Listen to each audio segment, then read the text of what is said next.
You'll be surprised to learn what Pontius Pilate claimed about Jesus' real face and skin color. According to a letter Pilate sent to the Roman Emperor Tiberius, Jesus looked very different from how we usually imagine him.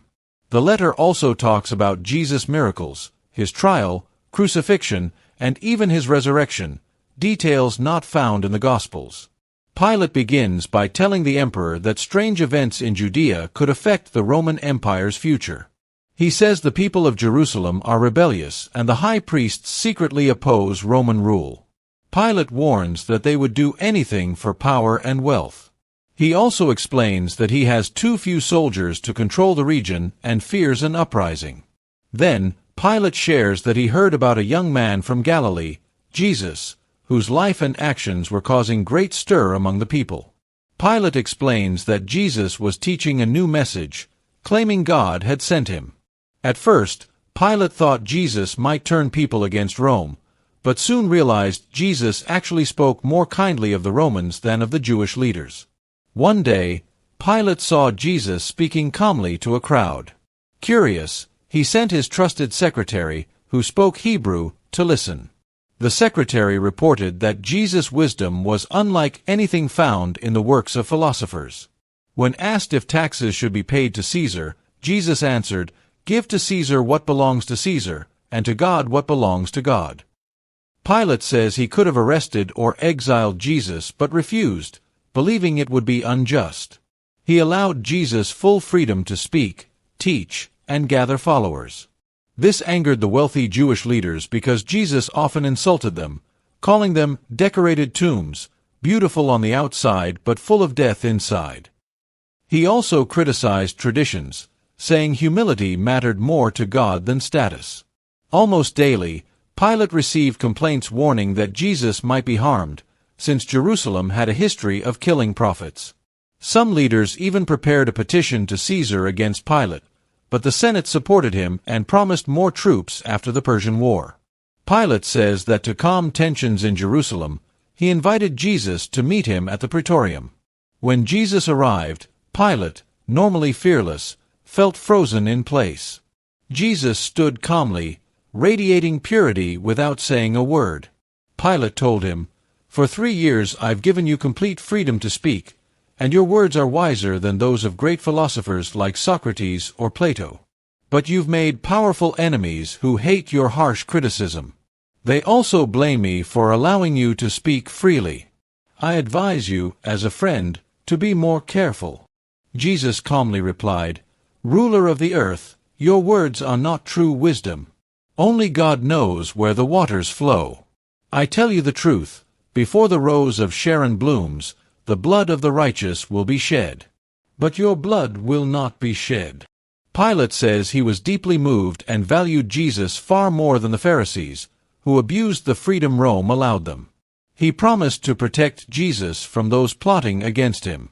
Pilate offered Jesus safety in the Praetorium day and night. But Jesus shook his head, smiling calmly, and said, "When the time comes, there will be no refuge for the Son of Man, neither on earth nor below it. The only true refuge is in heaven. What the prophets wrote will come true." Worried, Pilate warned him that this was now an order. He must be more careful in his speeches for the sake of the province's safety. Jesus replied, "Prince of the earth, I came not to bring trouble, but peace, love, and kindness. I was born the same day Augustus Caesar brought peace to Rome. The persecutions are not because of me, but I will face them according to my Father's will. You cannot stop the sacrifice that is to come." Then Jesus left, his presence fading like a distant light, leaving Pilate strangely relieved. Herod, the aging ruler, soon joined Jesus' enemies, eager for revenge. If it had been up to him alone, Jesus would have been killed immediately. But Herod, despite his vanity, feared losing influence with the Senate, and perhaps, like Pilate, feared Jesus himself. Herod once asked Pilate what he thought of Jesus. Pilate replied that Jesus was a wise man whose teachings were not political, so Rome let him speak freely. Herod smirked and left. As Passover neared, Jerusalem filled with crowds, and unrest grew. Pilate's spies said the temple treasury was used to bribe people to demand Jesus' death. A Roman centurion was publicly humiliated, and Pilate requested 200 reinforcements from Syria, but was refused. Jesus was arrested as a rebel, though Pilate knew he was innocent. Still, the people, stirred up by leaders, shouted, "Crucify him!" Three powerful groups, the Herodians, Sadducees, and Pharisees, joined against him. They had different grudges. Some hated his teachings, others resented Pilate for past offenses, and many were angry over his criticisms of them. Jesus was brought to the high priest, Caiaphas, who sentenced him to death, then sent him to Pilate to confirm it. Pilate, noting Jesus was from Galilee, sent him to Herod.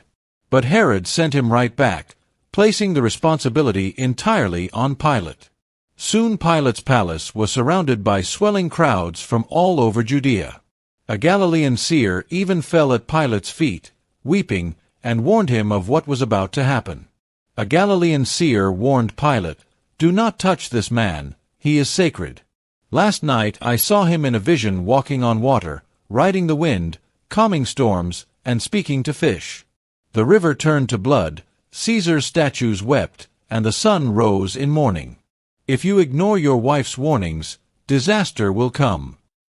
Soon, the crowd brought Jesus back to Pilate, demanding his death. Pilate asked, "What crime has he committed?"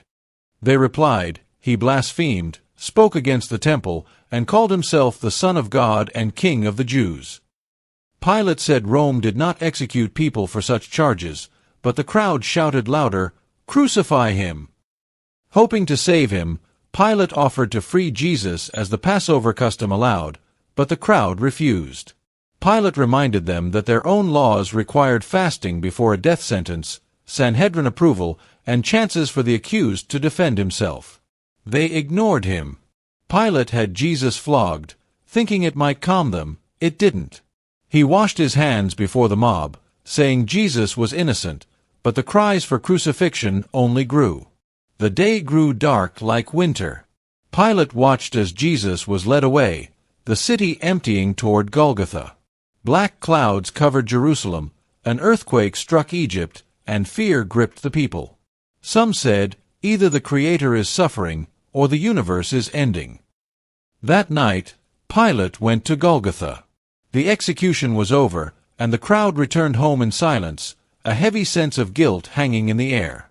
I saw my small Roman escort returning quietly, visibly shaken. The standard-bearer had covered the eagle with a cloth, a sign of mourning.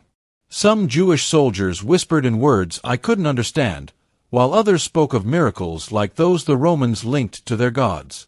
Now and then, groups stopped to look toward Calvary, as if waiting for a sign. Back at the Praetorium, I climbed the blood-stained stairs and found an old man praying, surrounded by weeping Romans. He fell at my feet, sobbing, and I cried with him.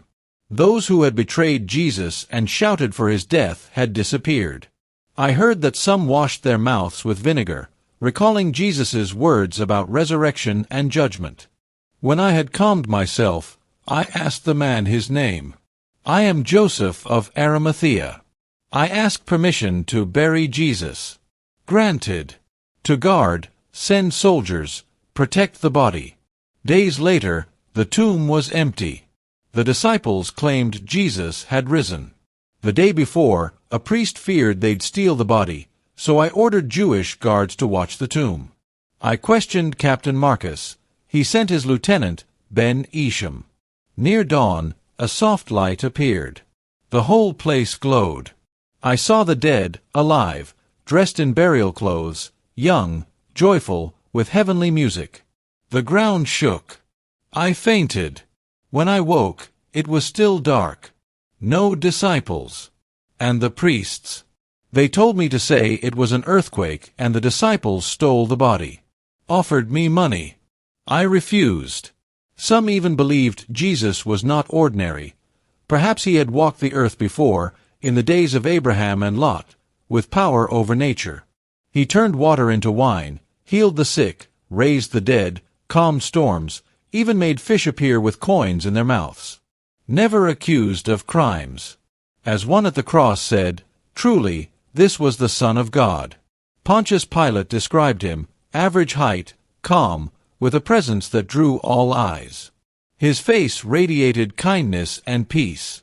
Hair long, light brown, slightly wavy. Eyes that could be brown or blue, always filled with wisdom. Skin fair and healthy, beard well-groomed. He dressed simply, humbly, yet carried an unspoken peace. Noble sovereign, I have told the truth as I know it. Judge my actions fairly.